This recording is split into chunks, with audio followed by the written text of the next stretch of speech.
Two બી Frank, મેં નહોતું વિચાર્યું કે હાઉસફુલ 5 જેવી એકદમ ટાઈમપાસ અને મીડિયોકર મૂવીનું સ્ટાર્ટિંગ ટાઇટલ રિવીલ પણ આટલું અદ્ભુત અને લગભગ અકોર્ડિંગ ટુ મી ક્લાસિક કક્ષાનું હોઈ શકે.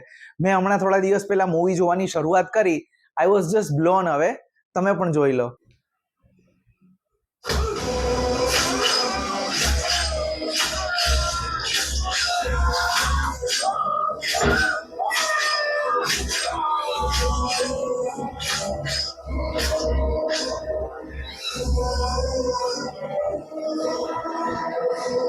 જોયું?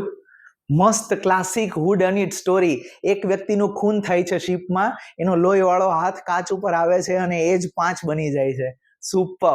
અને આ ટાઇટલ રિવીલ જોઈને મને હિચકોક દાદા માફ કરે પણ એની ક્લાસિક મૂવી સાયકોનું જે બાથરૂમ કિલિંગ સીન છે એ યાદ આવી ગયો. જો તમને પણ આવા કોઈ ઇન્ટરેસ્ટિંગ ટાઇટલ રિવીલ યાદ આવતા હોય કે જેમાં મૂવીનું નામ કોઈ ઇન્ટરેસ્ટિંગ રીતે આવતું હોય અને એ કોઈક રીતે સૂચક હોય, તો પ્લીઝ મને કમેન્ટમાં જણાવશો.